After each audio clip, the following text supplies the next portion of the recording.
Without any further ado, I'm just gonna start.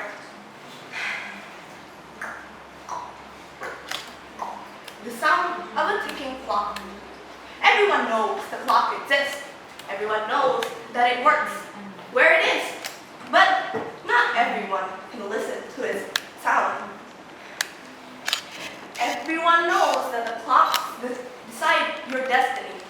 One day, the clock will stop, whether you like it or not. You can't defy it. It's inevitable. Everyone cannot listen to it, except for one little boy. This boy has a special ability since he was a child. He can listen to everyone's ticking clock since he was a childhood. Well, that sounds great and all, but it bugged him. Everywhere he went, every crowd spaces, all he can hear is the ticking clock in his ears. A wind-up clock, or when the clock stops, he can hear it all. And unfortunately, he can't do anything about it. And the most saddest part is that he himself doesn't exactly have a clock in his heart. His heart was empty.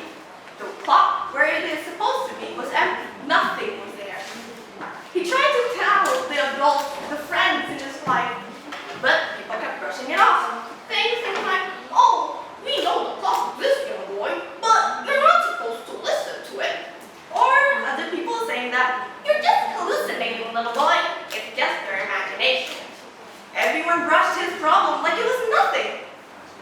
So the boy grew up. He grew up thinking that this ability was a curse bestowed upon him. As every night, and everyone is fast asleep, when the moon cradles the night, he sobbed alone in his room. He begged to the moon, "Oh, great moon, why was I bestowed upon a curse so evil? Why am I so different from everyone else?"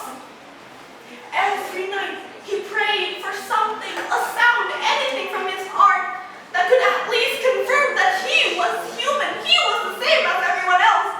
But nothing. It never came. So he lived in isolation.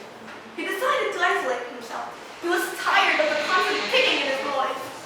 So he isolated himself. Growing up all alone, no friends, no family, nothing. He even pushed away his own parents, locking himself in his room. But slowly, the wall he carefully built around himself will slowly be destroyed in high school. Well, high school was a mess for him. All the noise kept bugging him. There was more noises around him. There was more louder. It was everywhere. He can't get away from it. So he just accepted it. Yet this acceptance slowly turned into annoyance. This annoyance slowly bloomed in his heart.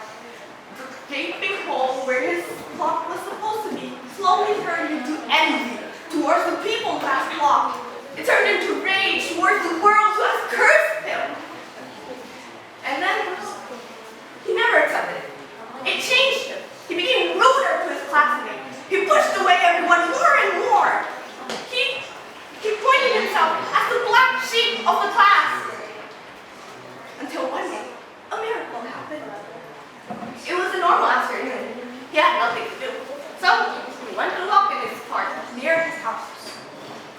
As he passed by to the playground with kids, closed his ears. He didn't want to listen to the constant ticking from the child's noise or their constant bickering from their voices. He passed through them, and then he finally went to his normal place, a bench beside the river. He sat on the bench. It was serene, it was beautiful, it was finally calm there.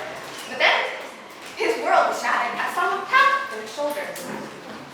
He was surprised. Why was there no noise? This someone behind me. Someone approached me, yet there was no ticking noise. He had followed back. Behind him was a boy. His age, maybe his grade, he doesn't know.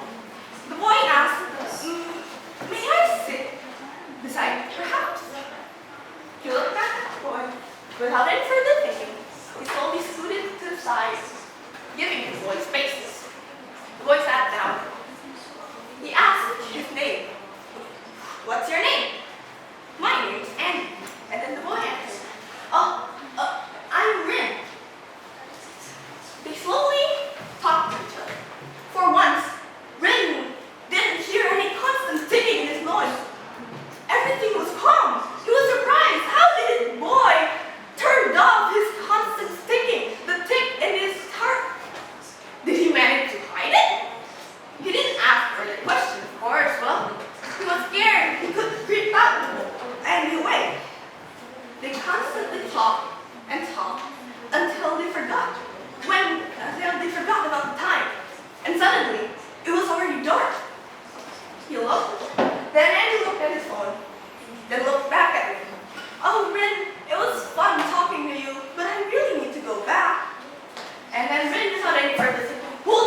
asked, "Can we be friends? Can I have your number?"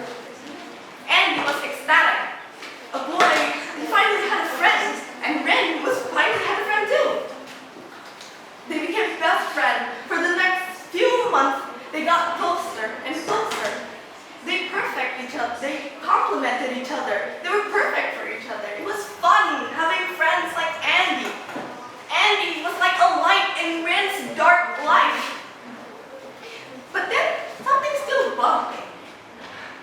Something still kept bugging him.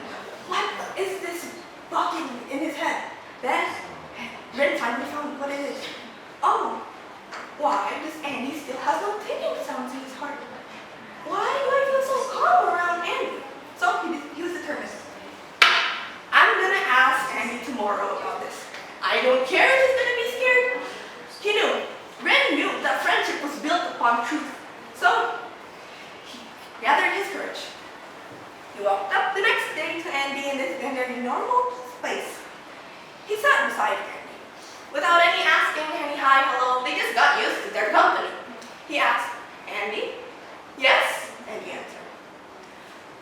"I have a weird question, but promise me you won't get freaked out." Andy was confused, yet he just answered, "Go on, shoot, Ren."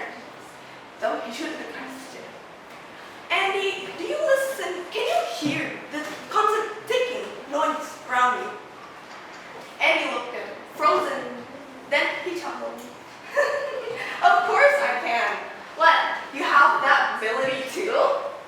Of course, Ren was shocked. He was surprised, but he still don't know how to act. Was he supposed to be glad? Was he supposed to be happy? What was he supposed to do in that time? So Andy again questioned. "Well, you must know that you don't have a clock too, right?" Then Ren slowly nodded. "Yes." Then Andy told something to Ren that he needed a long time.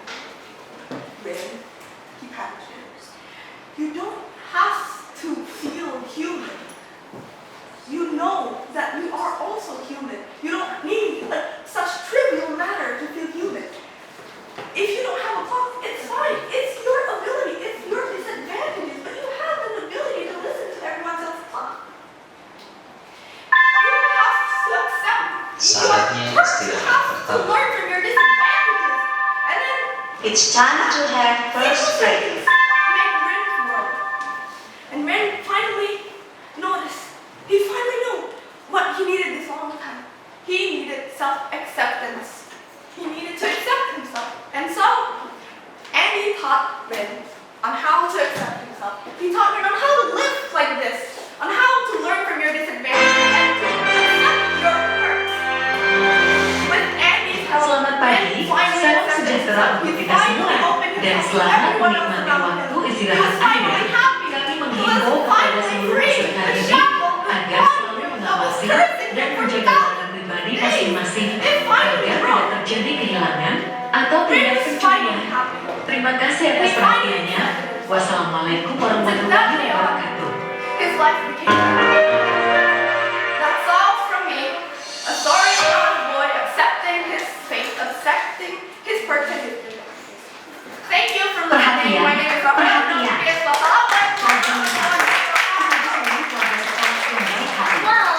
Mari kita bersama-sama menjaga kebersihan.